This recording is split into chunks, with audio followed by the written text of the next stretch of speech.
Okay, so this is the beginning of the Dempster Highway.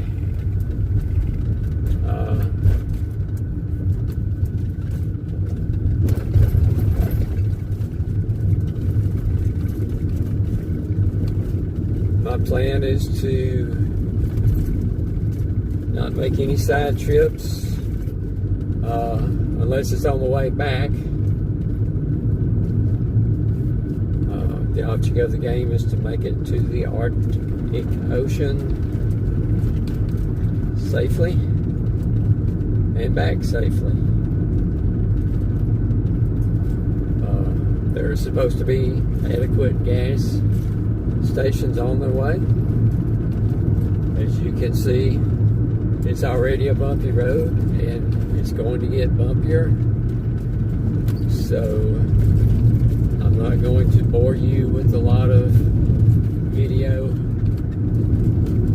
of us going down a bumpy road, because you can see it's going to be so shaky that you're barely going to be able to make it out. Yeah, here is the end of the so-called pavement. You saw the sign, I hope, saying how far the Arctic Ocean was away. So next gas station is going to be 370 kilometers. 370. Glad I reported that in case I need to go back and look it up. But we're going to be using our milepost, and that should tell us where all the gas stations are. The main thing is never ever pass by a gas station on this road. No matter how much gas you have or what the price is, you always stop and top off, no matter how much is in your tank. Even if you only will take 2 gallons, you stop and put that 2 gallons in, because you might need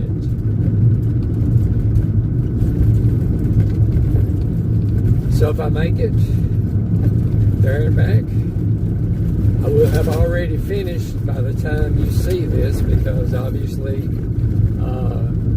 can't download if you don't, or you can't upload if you don't have internet access, and there's very little of that on the road. So with that said, I'm signing off until we see something important, like the gas station.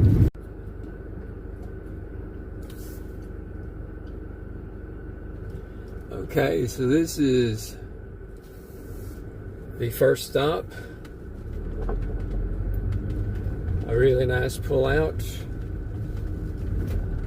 It's at approximately kilometer marker 23.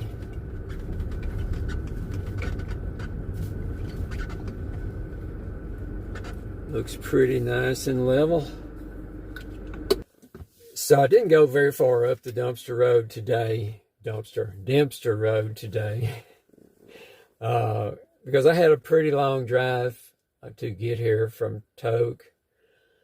So I just wanted to kind of get my feet muddy, might be a good way to put it.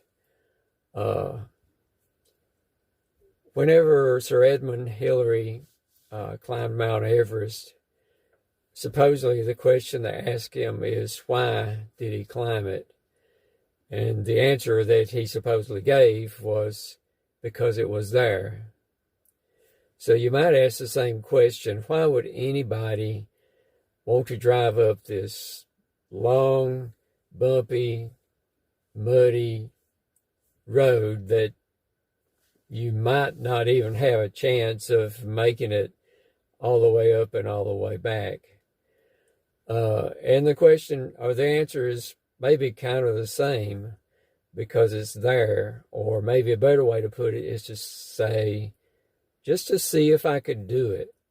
You know, sometimes you just need to test yourself, get out of your comfort zone, do something that seems very abnormal to you, something that maybe even doesn't make a whole lot of sense, to keep yourself alive, you know. doing new things and taking new risk is how you keep yourself young. Putting something in your life each year that's new that you haven't done before is how you keep from getting old any faster than you are.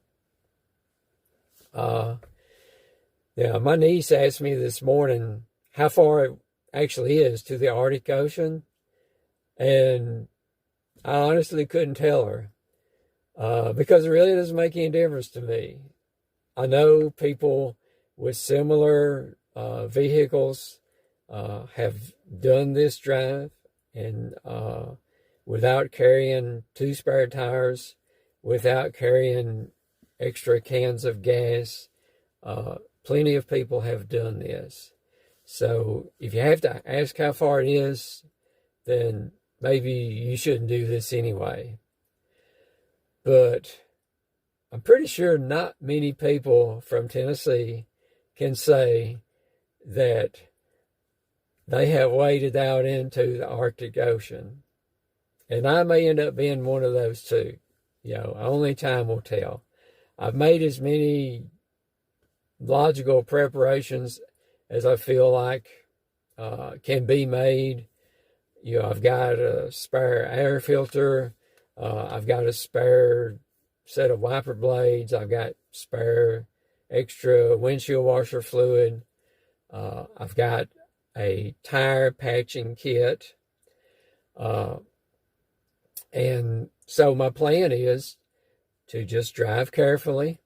To this point, I was probably averaging about 40 miles an hour. And if I need to drive slower than that, I'll definitely do it. But if I get a hole in my tire, the plan is to use the patch kit to patch the tire. If the patch holds, I'll keep going. If the patch doesn't hold, I do have a spare tire, and I'll just change the tire and head back. But I believe I can make it. I'm fairly confident that I can. I'm also very, very confident that if God wants me to make it to the Arctic Ocean, I will. If he doesn't, I definitely won't. But I'm doing it for not just so I can say I did it, but I actually want to meet these people that live up at the Arctic Ocean year round and talk to them and maybe get to know some of them and find out what it's like to live like that. And I want to find out what they believe or what they don't believe. And maybe if I get the opportunity, I'll be able to share with them what I believe. But I want to experience the people up there just as much as going, so I can say I went to the Arctic Ocean. So it's 5:27. So it's about supper time for me. Make sure you download stuff to read or listen to. There is no cell phone coverage except for 2 places that I know of, maybe 3. But the majority of the time, you're going to have to entertain yourself because you're not going to have your phone to be watching things on, listening to things on as you go up this road. So that should be a growth experience for a lot of you younger people in the first place. So I'm going to sign off now and have some supper. Maybe I'll see you tomorrow morning at the first gas station. Well, good morning. It was 63 degrees when I went to bed last night. It's 40 degrees this morning. That's just something you have to deal with. I knew it was probably going to get cold last night, but it's really tough when it's warm when you go to bed. and gets cold during the night. There is not a cloud in the sky this morning. It's beautiful, but that's probably why it got so cold last night. So I'm going to drive to the Grizzly Creek trailhead just to get warmed up. You can't just turn your engine on and let it idle without moving forward. You can't afford to waste gas that way. Also, something else that I forgot to mention yesterday afternoon is I do have a Garmin inReach, which allows you to send messages by satellite. So it's a pretty big investment. They're about $300, plus you have to purchase a monthly subscription to be able to use them. But if you already have one, definitely bring it with you. If you don't have one, it's something to consider, especially if you do a lot of hiking or backpacking, because it also has an SOS feature that allows you to send an emergency message to get rescued. All right, well, I'm going to travel on down the road. I'll see you at Grizzly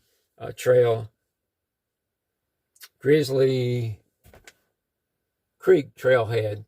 It is at kilometer marker 58.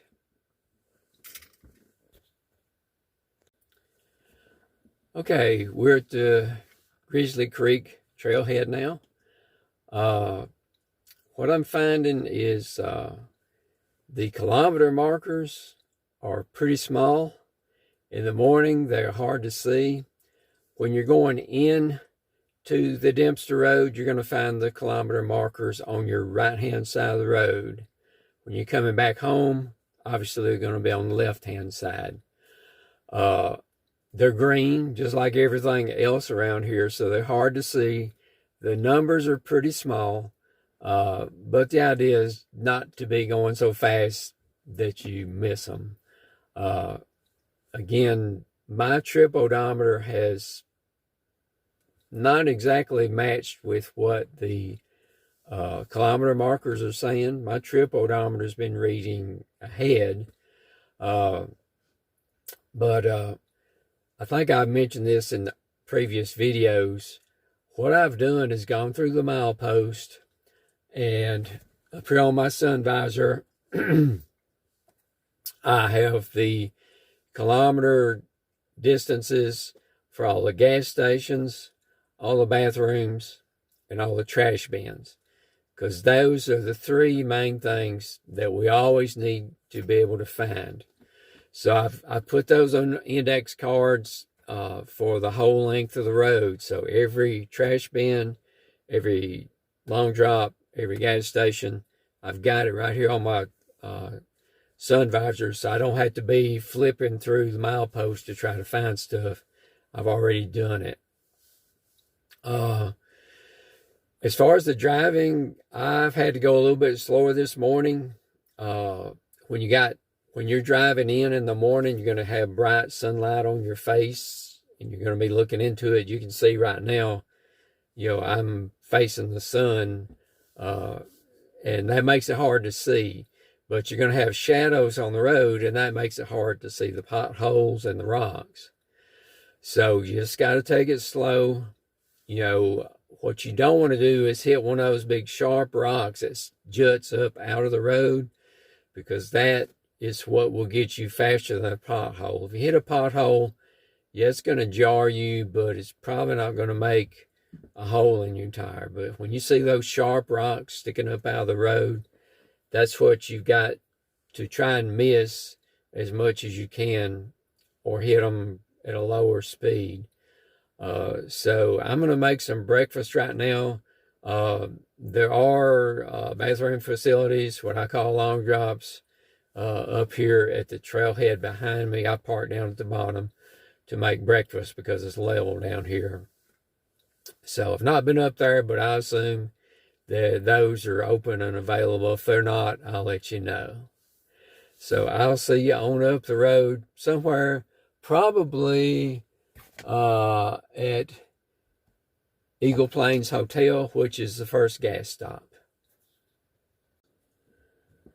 All right, just had a good breakfast. As you can see, the sun has moved a little bit, or I guess the earth has moved a little bit. I thought this would be a good time to talk about preparation, though. And we've kind of talked about, preparing your vehicle, making sure it's ready for the trip. But another thing is making sure that you have provisions that if something unforeseen happens, like a wildfire cuts you off, or a refinery shuts down and they can't get gas in here, a bridge washes out, an avalanche, a landslide, any of those things, I felt like a good, safe number would be to have enough provisions to be able to completely exist and stay alive for 2 weeks with no outside help whatsoever. So what that meant for me is, even before I went on this trip, I was stockpiling canned ham, canned chicken, instant rice, instant mashed potatoes, and I've got those things stuffed in every cranny, every little crevice of this van that was available. It's got some kind of food stuffed into it. I've also got 5 pounds of oats, 2 pounds of walnuts. Probably got around 7 to 10 gallons of water. And that would probably be my choke point, would be running out of water. But I've got a Sawyer squeeze, and, if it came to it, I could probably very easily find a creek somewhere and filter water to be able to, keep living for 2 weeks, really even more than that. I've got 400 watts of solar panels, and in this land, in the summer anyway, when it's daylight all the time, I've had plenty of electrical power. And what you can't depend on is if you use a generator of some kind, you can't depend on having enough fuel to last 2 weeks to power a generator or anything else for that matter. So, you have to decide what you think you need, but those are some things that I felt like that I wanted to make sure that I had in case there was some type of catastrophic emergency that cut me off from civilization. I felt like 2 weeks was a good length of time to have enough supplies to survive on. All right, so let's drive up to the actual trailhead. The sign says Grizzly Lake Trailhead. The milepost says Grizzly Creek Trailhead, but they, I'm sure, are one and the same. So let's drive up and take a look at the facilities.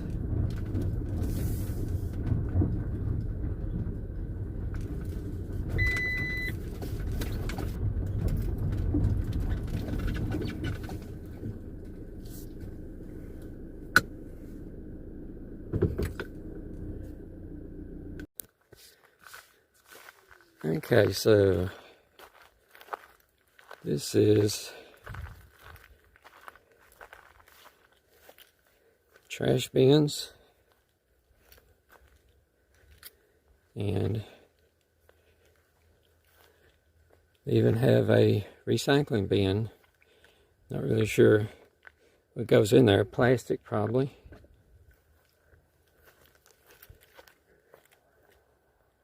All right, looks like the, ouch, mosquito.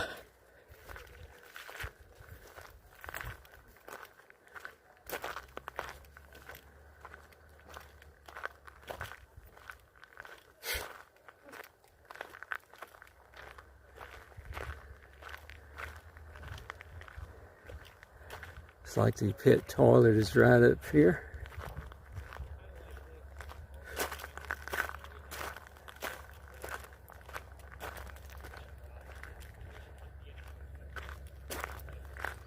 And looks like that's some more trash bins there. I don't see any food storage, fireproof food storage at all.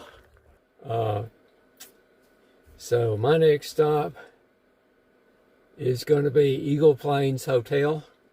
At least my next scheduled stop. You never know what could happen on a road like this. But that's going to be at kilometer marker 229. The mosquitoes are swarming pretty good at this trailhead, as you can see. Okay, I'm stopping for lunch. It's about 12:30. I've been on the road since more or less 7 o'clock, allowing time for breakfast. This particular rest stop is at kilometer marker 221. It's pretty small. I mean, there's not a lot of room for a lot of vehicles. Fortunately, it's just me and a truck camper here. There's no long drop. I thought that there would be, since it says rest area, but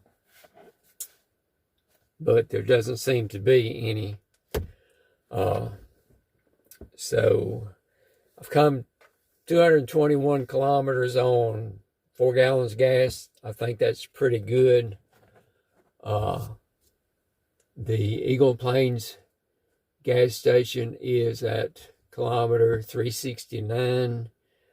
So I'm past the halfway point, about 140 more kilometers to go to get to the first gas station, looks like.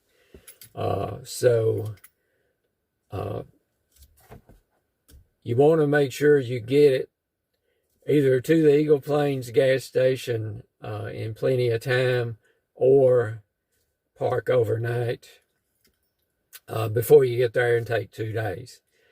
If you took 2 days, you'd have plenty of time to stop and take pictures and things like that. What I've noticed is after you get through the Tombstone National Park, there's not a lot of pullouts that you can park overnight in. So that's another part of why I'm stopping here, is to try to figure out where I'm going to spend the night tonight. Because it's obvious I'm not going to make it all the way today. So I'm going to try to kind of plan out where I'm going to spend the night that makes the most sense. So, see you at Eagle Plains, I hope, Lord willing, and nothing unexpected happens. Here are some still photos I took along the way. I didn't take any video at the Eagle Plains gas station because there were a lot of people wanting to get gas, but just take my word for it. It's an old style gas pump. There's no place to put a credit card. You just pump the gas and then you go inside and pay for it, just like when I was a kid.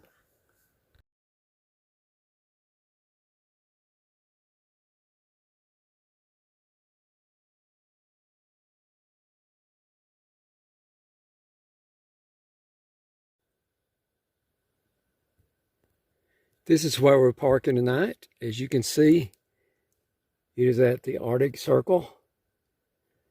Pretty standard rest area. Couple of long drops up there.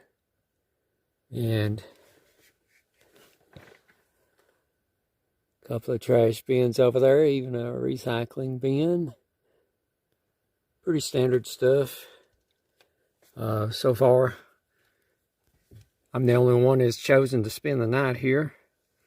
Although there have been a lot of people come by and get their picture taken with the sign, just like I did with the no-no-mobile. So, see you in the morning.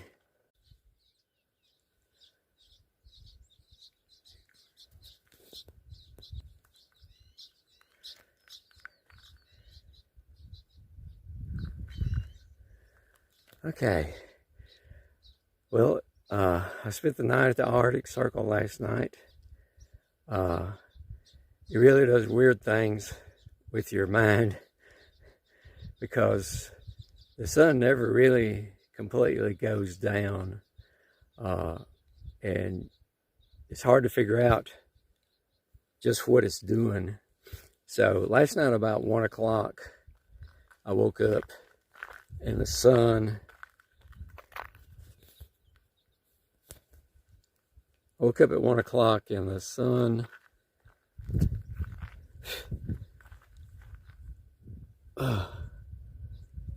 was basically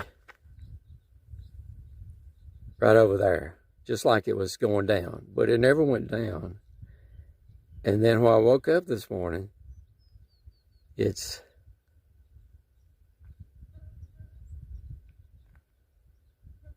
I'm having to look into the sun.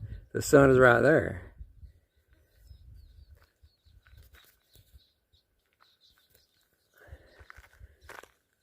And so I'm trying to figure out where it's going to go the rest of the day, you know, because it seems like it's setting and rising in the same place. I got one. So let's get in out of the mosquitoes. Except they're going to try to come in here with me.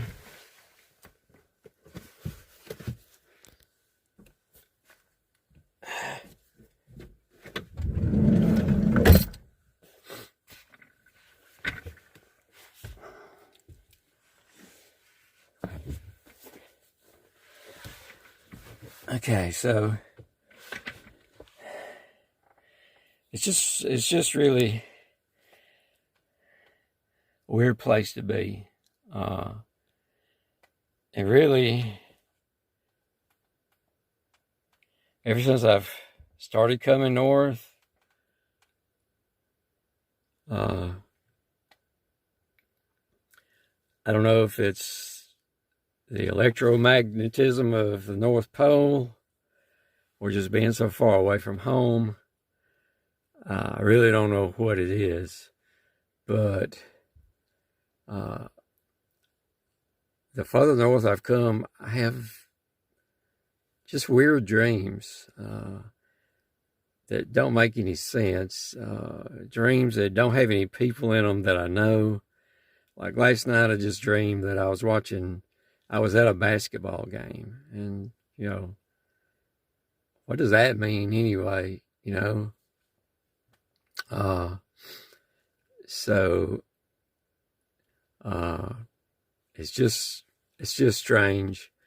I'm going to give you a piece of advice that I forgot to give you yesterday afternoon when I got here. I have ventilation fan here. Well, if you're driving the Dempster Highway,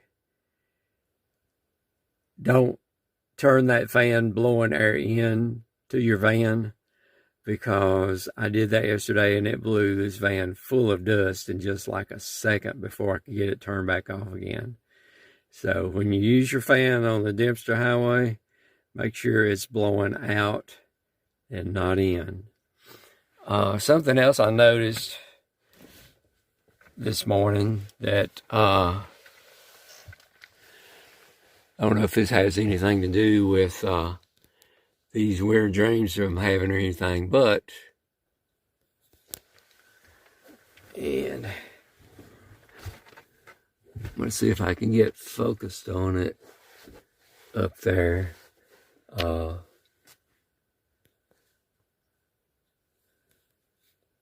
There's also a full moon.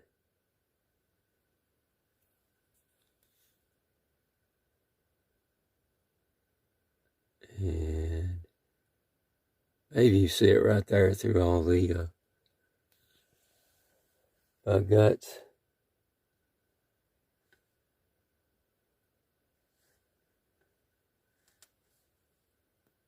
There it is. Full moon. With a mosquito flying around it.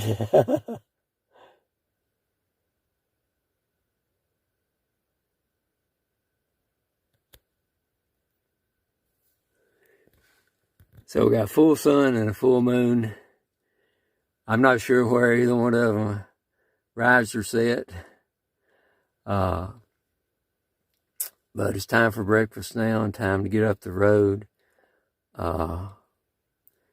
Still have 300 miles left to get to Tuktoyaktuk and 200 miles to get to Inuvik. So I thought I was going to make it in 2 days. It may take 3 days. But if it does, that's all right. If it takes 4 or 5 days, that's all right. So I'll check you later up the road somewhere. Okay, I'm waiting for the ferry to go across to Fort McPherson.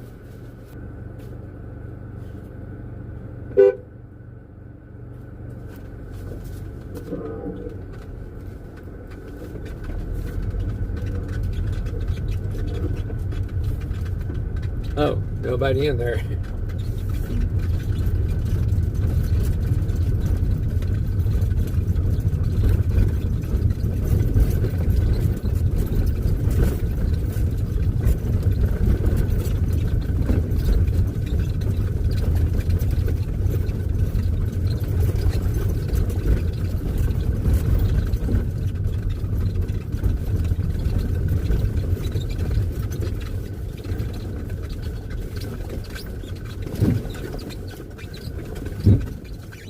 Watch out for the bees.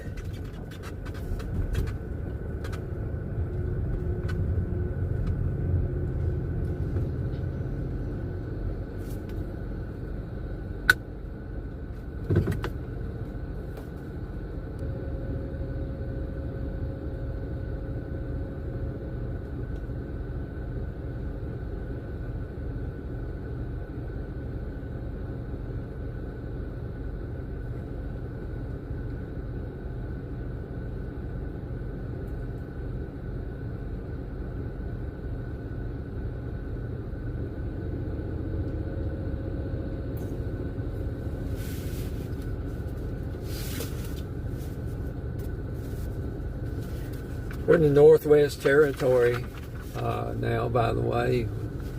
Crossed the line about an hour ago.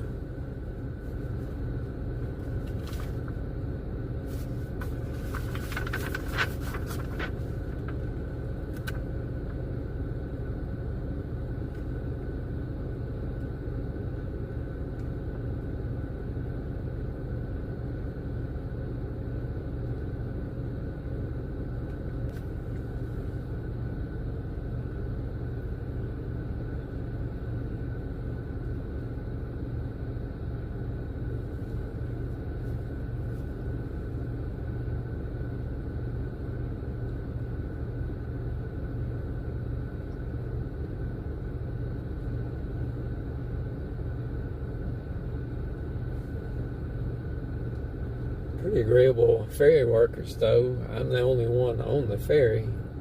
Of course, I guess there's not that much traffic that they would want to wait for more cars to show up.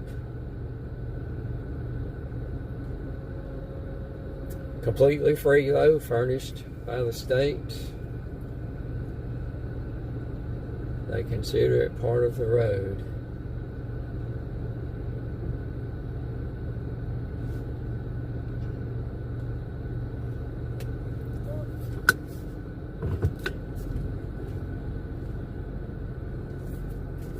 Sorry about the bees.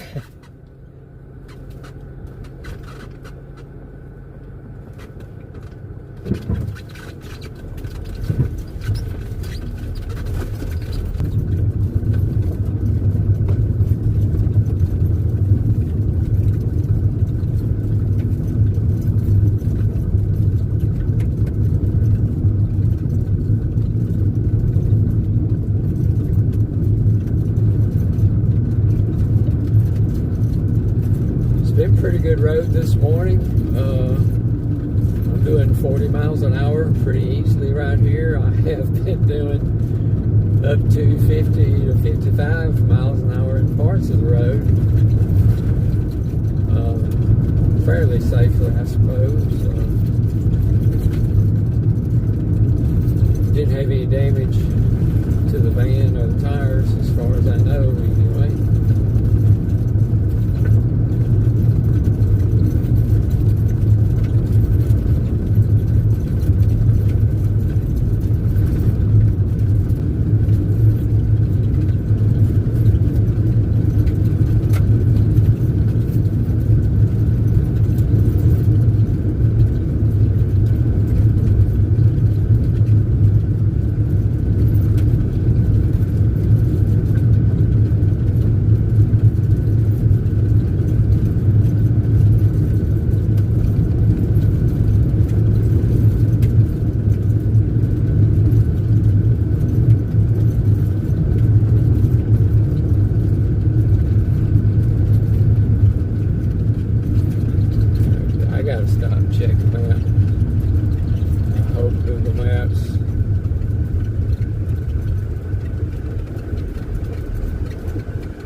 That's where I am.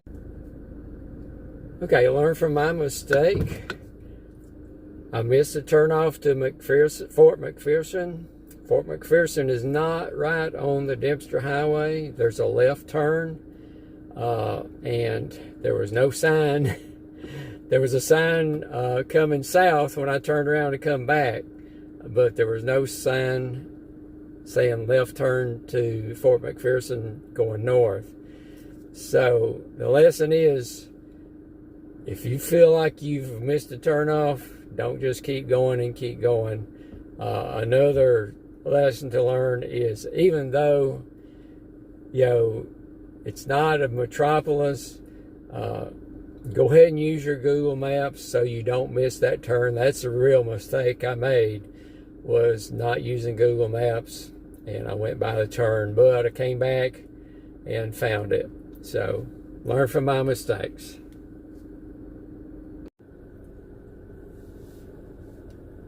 Okay, we're getting ready to make our last ferry crossing. This is going to be crossing the Arctic Red River. This is the last ferry crossing. Looks like this ferry has a semi on it,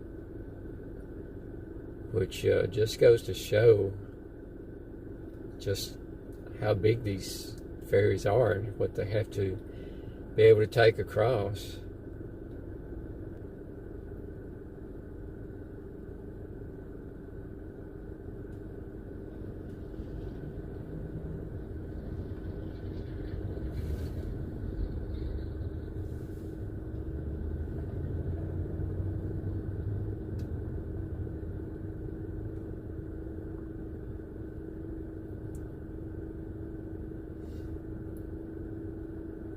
Here comes the semi.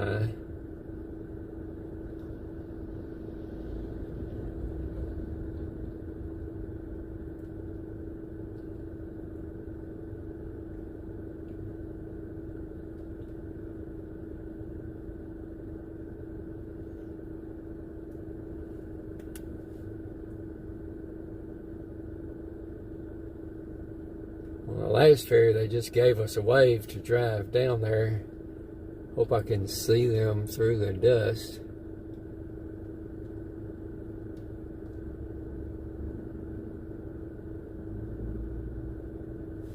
All right, he's giving me the go ahead.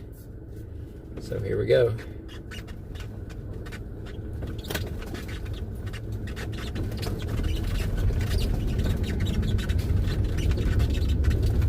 Take the ferry.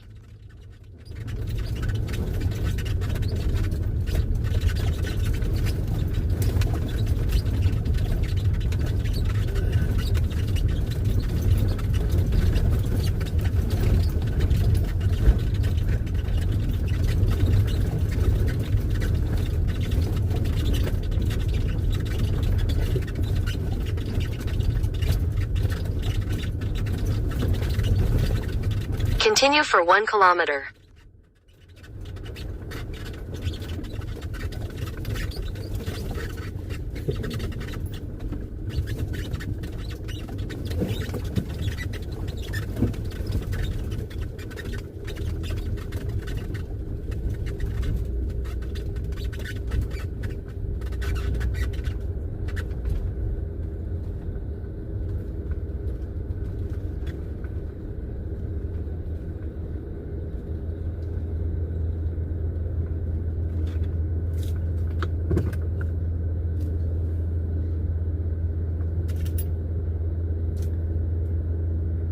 Alright, there's several vehicles getting on behind us.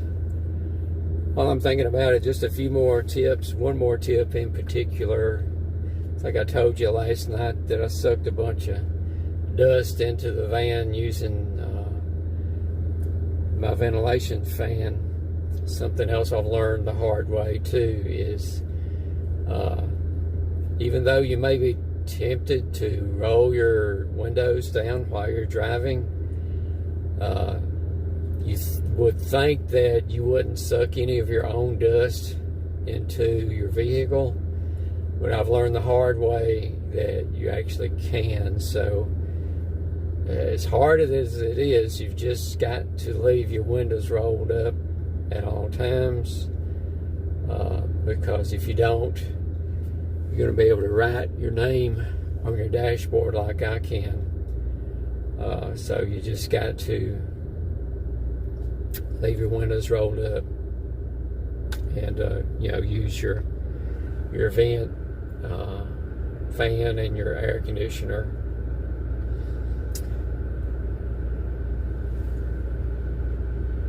I notice I am getting 4 bars cell phone reception right here in the middle of the river.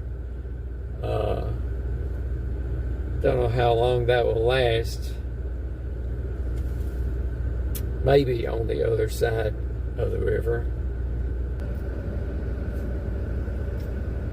Temperature on my car thermometer is registering 82 degrees right now. It really is strange how the farther north you go, the warmer it gets.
It's taking probably a good 15 minutes to get across here.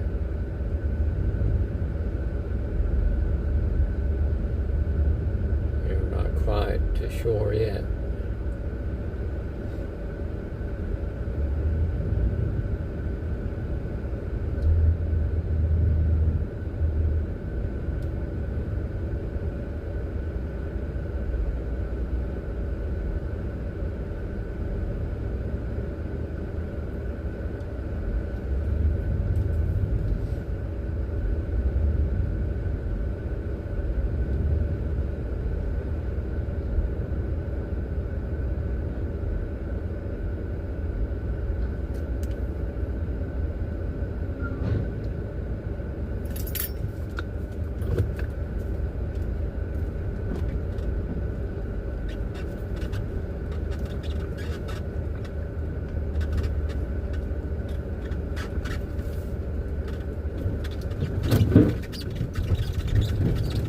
Okay, safely back on solid ground again. Here's the next tip for the Dempster Highway. You're going to want to bring one of these. And the reason why, I stopped for lunch, and when I got in the back of the van, here's what I found. There is dust all over the place, and you can see when I tried to use my finger to wipe it off, it just smears it in more. But if you have a whisk broom and give it that, and then turn on your exhaust fan, you may be able to actually suck it out. But if you try to clean this off with a paper towel, and heaven forbid use a wet paper towel, it is not going to come off. This is the only thing that I've found that will actually get the dust off. And then once you get the dust stirred up, hopefully you can use your exhaust fan to suck it out. The only thing that's really going to get rid of all of it is a shop vac, which will probably have to wait until I get home to get done. As hard as that is to take, but that's the way it is. So be prepared. Well, I spent the night in the Happy Valley Territorial Park in Newvik. It's actually just an RV park that's right in town. It was convenient. The milepost advertised that they had hot showers and laundry, but that was under construction. It looks quite nice. I was going to give you a tour of it, but the mosquitoes are just too bad this morning. So you have to take my word for it. You might want to call ahead and ask them before you come here if that's why you're coming. As far as I can tell, there's no laundromat in town at all, and probably no other campgrounds that has similar facilities either. As you can see, the mosquitoes are swarming inside my van. I'm trying to let them out. Trouble is, they come back in right after you let them out. You can't roll the window up fast enough. They change their mind just like that. So anyway, I'm about to get on my way to Tuktoyaktuk.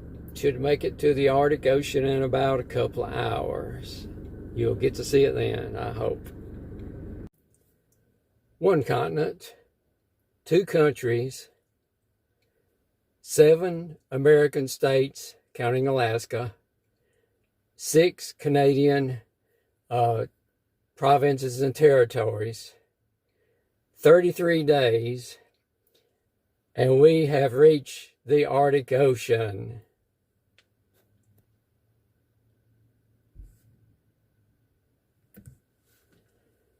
And just in case you don't believe me,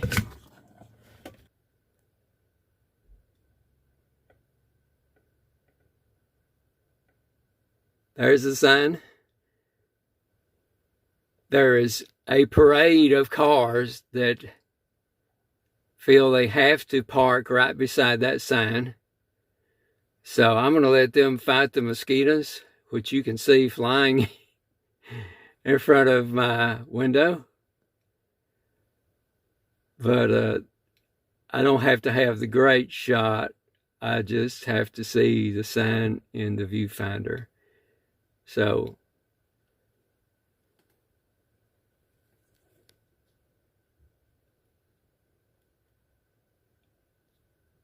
there it is. Looks just about like any other ocean, doesn't it? There's no ice floating around in it or anything. Thought I'd give you a report on the No-No Mobile and its performance. I've really been overwhelmed by how well the van has done. And so if you happen to have a 2019 ProMaster City van, then this may be some information that will give you a little bit more assurance of the van's capability. Gas-wise, I used 8 gallons going from Dawson City to Eagle Plains. Going from Eagle Plains to Fort McPherson, I used 4 gallons. Going from Fort McPherson to Inuvik, I used 4 gallons. And going from Inuvik to Tutyatuk, I also used 4 gallons. 4 gallons is basically a quarter of a tank. 8 gallons is a half a tank. And I filled up at all those places anyway. And I highly recommend that you do. I'll fill up here in Tuyuktuk before I leave for Inuvik. Before I go, I mean, that's just the practice that you want to follow. I've had no mechanical issues with the van whatsoever, except for some dust leaking into the van. I kept my windows closed the whole time coming up here to Tuyuktuk today and did not have nearly the dust in the back of the van, almost nothing compared to what you saw that I had yesterday. So that's a report on the van. Plan to head out tomorrow morning early. It took me 4 hours to go from Inuvik to Tuyuktuk, which was quite a bit longer than I was expecting. So that's why I'm leaving early tomorrow. Not sure exactly if I'm going to even cover the trip back out or not. If something out of the ordinary happens, I'll put it on. But otherwise, it's just going to be basically the reverse of what I did coming in. I probably won't get this uploaded until I get back to Dawson City or even farther down the line anyway. So this will be it, I suppose, unless something out of the ordinary happens that I feel like would be of benefit to you. So I will, next time I see you, possibly, I may actually be in the United States of America, but you know what I say about plans.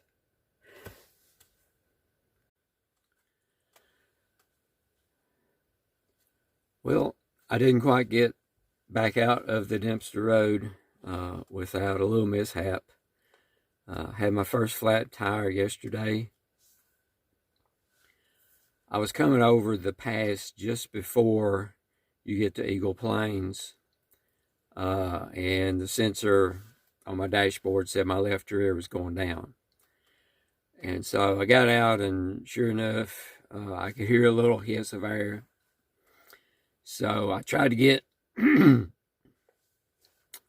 the levelest place that I could, which wasn't completely level, but level enough. And my original plan, based on what I'd seen on the internet and stuff like that, was to use my patch kit to patch the hole. Well, it's good to have a patch kit, I suppose, but the thing you don't realize is when you're out there on the road and when you're out there on one of these gravel roads, you can't find where the hole is because your tires are covered in dust and mud. And it ended up just being a tiny little sliver of rock that was in my tire.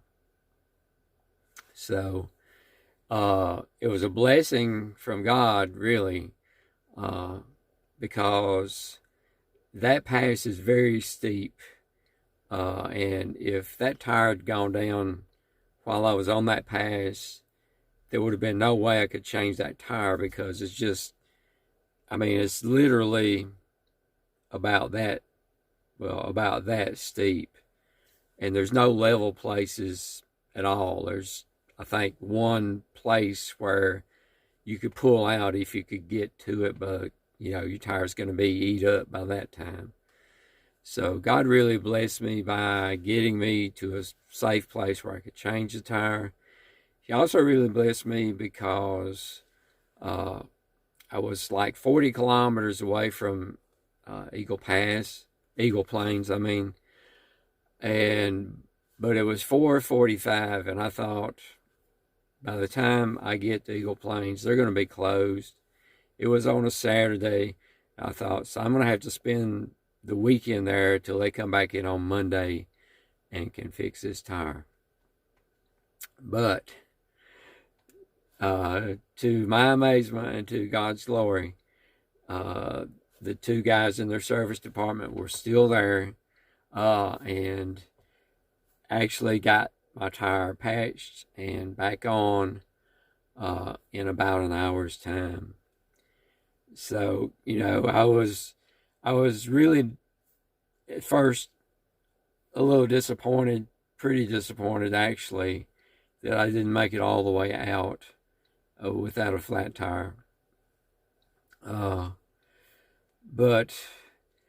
I learned a lesson from that. Okay, the main thing I had going against me was that the tires I had on the van and still have on the van were the tires that were on the van when I bought it new at the dealer. And they had 25,000 miles on them when I left for this trip. They've got 33,000 miles on them now.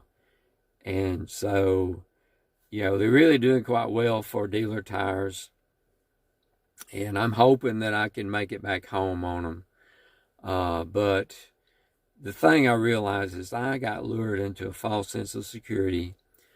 You get on these parts of the road that are pretty good, and you go a little faster and you go a little faster, and you end up just going too fast. And I think that's what happened to me, and it finally caught up with me. So from here to the end of the Dempster or any other gravel road that I get on, what I did after they fixed the flat yesterday afternoon, I set the cruise on 40 miles an hour, which is pretty slow, but that's going to be my rule from here on out. Now, obviously, there are going to be places where I need to go lower than 40 miles an hour, but that's going to be my cruising speed. And it doesn't sound safe to be on a gravel road with your cruise control on, but honestly, at 40 miles an hour, if something unexpected does come up, you can get on your brakes and be slowed down pretty quickly. So it's not as unsafe as it sounds. And honestly, the cruise control, when you're going downhill, it will help slow you down going downhill. It's a lot less tiring too, because you don't have to be constantly on the gas, off the gas, and then on your brakes when you need to slow down a little bit. I've got 3 chips in my windshield by now, and it could all be avoided if people would just slow down when they meet another car. But my experience has been that when you meet a car coming towards you, they just keep flying down the road, and they're throwing up rocks behind them, and they don't realize it. And what they end up doing is they throw a rock into your windshield. Fortunately, they've just been chips. It's not been a huge rock, but it could have been bigger rocks than it was. So when you meet somebody on a gravel road like that, just slow down and have some consideration for people. Also, if you see somebody stopped on the road with emergency flashers on, at least slow down when they're standing out there by their vehicle, because you could throw up a rock and literally kill somebody. But when I was changing my tire yesterday, there were like 4 people that stopped to see if I needed help. The rest of them just flew by. So, number one, if you see somebody stopped that could need help, don't be in such a hurry that you don't stop and at least ask if they need help. And if you choose not to stop and ask at all, at least slow down and make sure you don't hurt somebody seriously. So I'm about at the halfway point. I've got 200 miles left to go till I get off the Dempster Highway.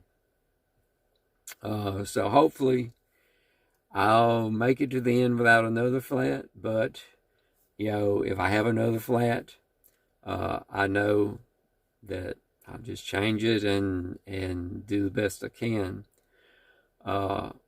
So I'm going to check in with you when I actually get to the end of the Dempster Highway, just to let you know the full story and maybe to give you a couple more tips. I know this video has been long.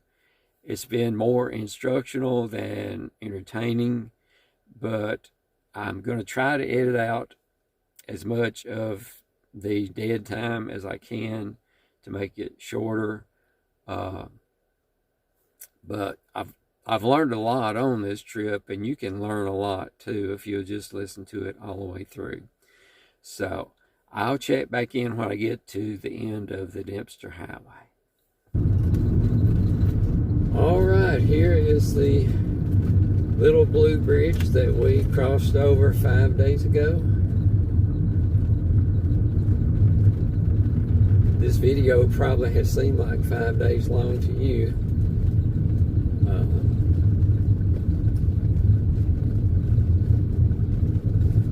Maybe I can edit it down so that you don't fall asleep before you get to this point.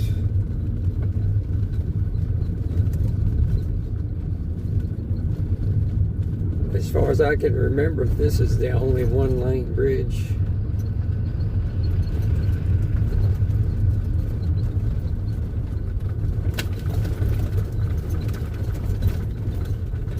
So here we go.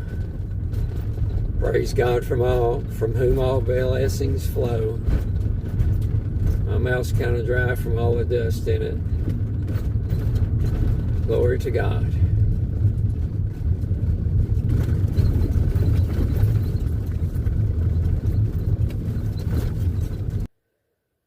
So why would anybody in their right mind choose to drive up dusty, sometimes muddy, gravel road, 543 miles, and then just turn around and come back again? Well, different people do it for different reasons. For me, I just wanted to see if I could do it. I knew there was beautiful scenery all along the way, but honestly, I've been places where the scenery is just as beautiful without having to drive 543 miles up a gravel road. The scenery in Alaska is just as beautiful as it was on the Dempster Highway. The scenery in Iceland is very similar to what it looks like in the Tombstone National Park area on the Dempster Highway. So you can see very similar, even more beautiful scenery without having to drive up a gravel road that far. But for me, I just wanted to try it. I like getting out of my comfort zone. I like doing things that I've never done before. It was like when I ran my marathon. It made me a tougher, more confident person.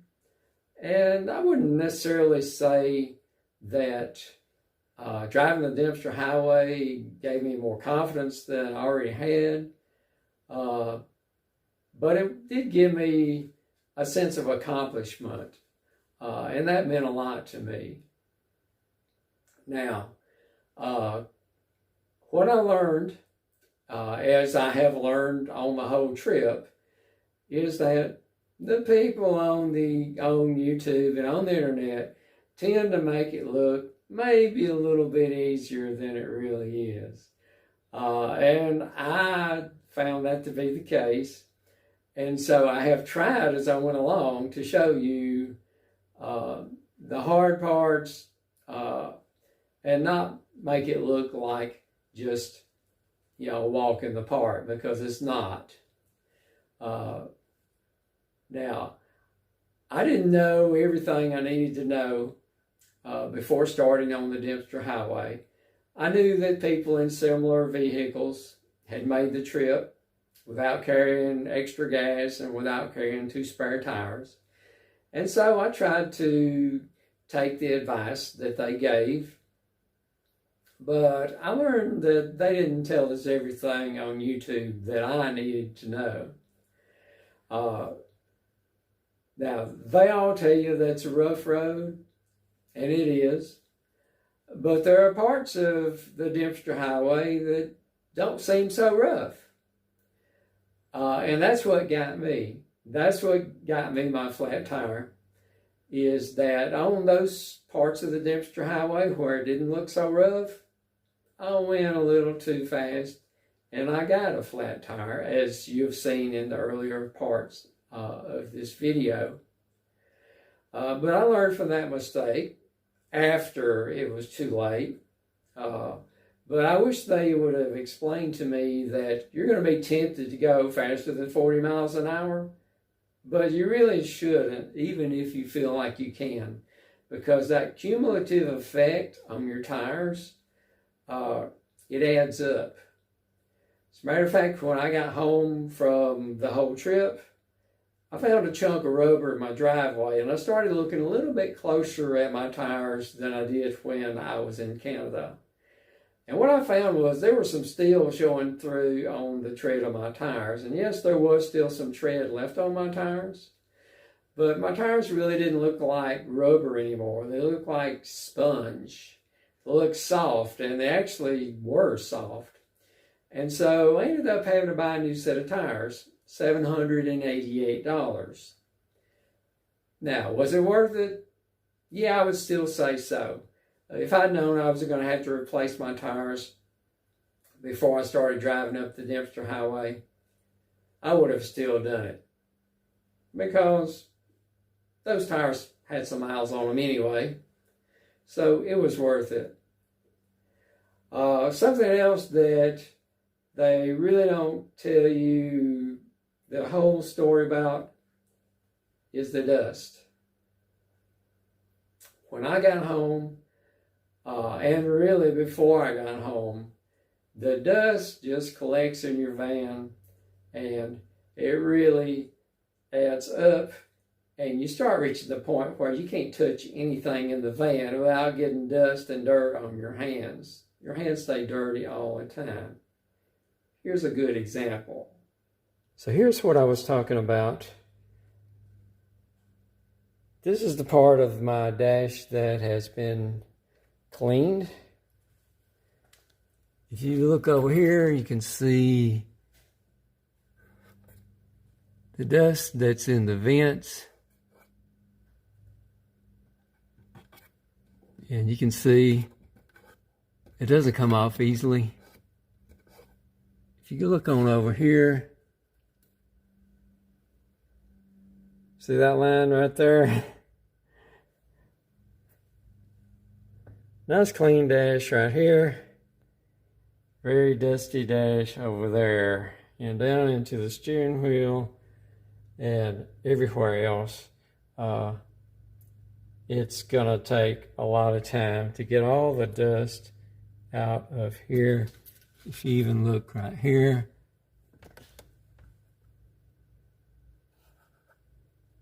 I mean, you could have a game of tic-tac-toe on my steering column. It's that bad. So as you can see, the dust is a pretty big problem. Now, some vans may do better than my van did, but I am still working on trying to get all the dust out of my van. Another thing is the mosquitoes. I don't know if it's possible to explain how bad the mosquitoes were at Tiuk. Now, maybe some of these other people on YouTube went at a different time than I did. I went in July. And I literally just didn't get out of the van hardly at all because the mosquitoes won't just swarm you, they will follow you. And they try to fly into your ears, your nose, your eyes. They're biting you all over the face. Even if you cover up your whole body, your face still has to be exposed. If you open your mouth for very long, they will try to fly into your mouth. So you can't really talk to anybody, which is one of the reasons that I wanted to go to Tiuk, was to get to know the people and see just what is the reason why they choose to live there. I very much wanted to do that, but because of the circumstances, you just couldn't talk to somebody on the street. Not that there's any streets up there. It's all gravel road up there too. But I didn't have much of a chance to really get to know very many of the people up there at Tiuk, unless it was indoors at the time. The other thing that you really can't understand until you experience it is that the sun never goes down completely. And once you get above the Arctic Circle, it truly, at least during that part of the year in July, I went for 5 days. It was like a day that lasted for 5 days because it was daylight for 5 days with not any kind of dusk or darkness whatsoever. And as a matter of fact, the night that I actually spent in Tiuk, the sun never went down.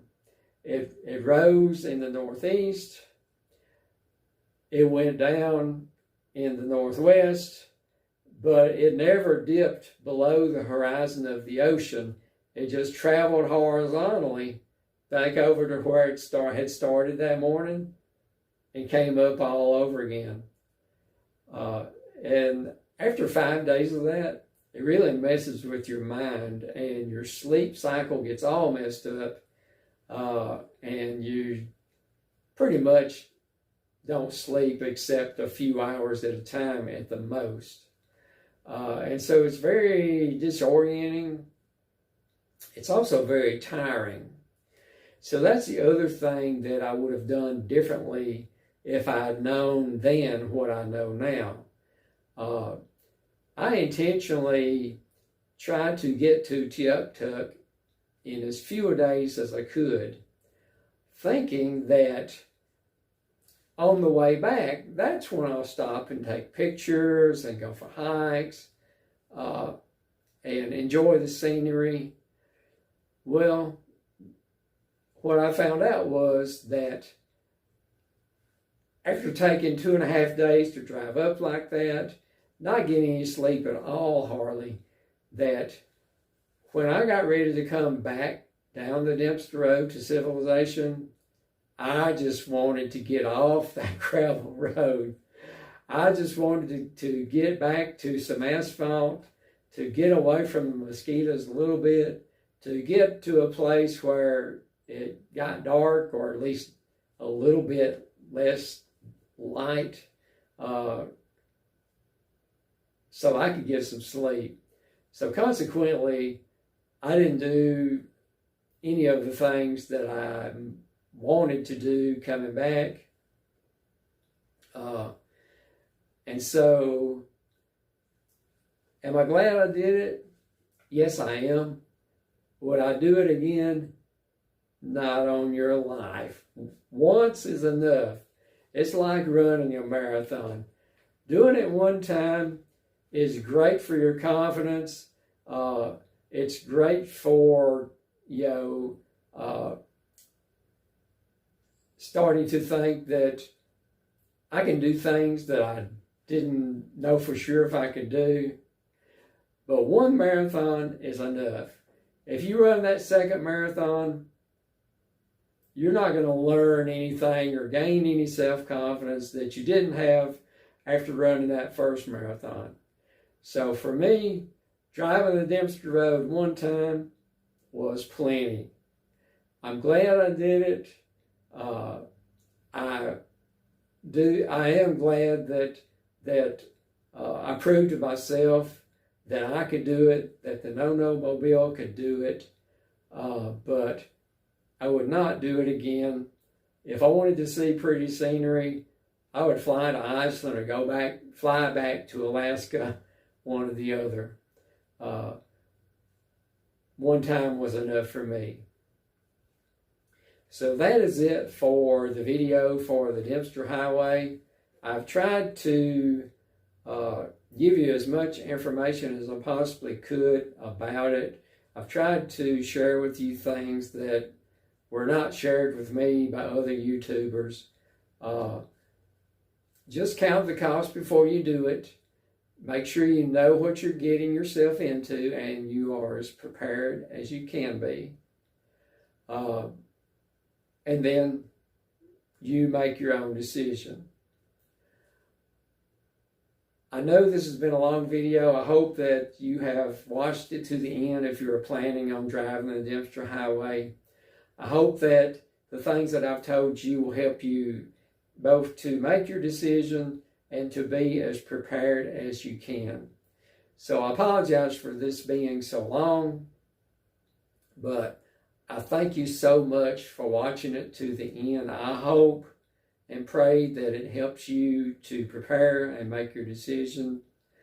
And as always, God bless you each and every one for watching, and vaya con Dios.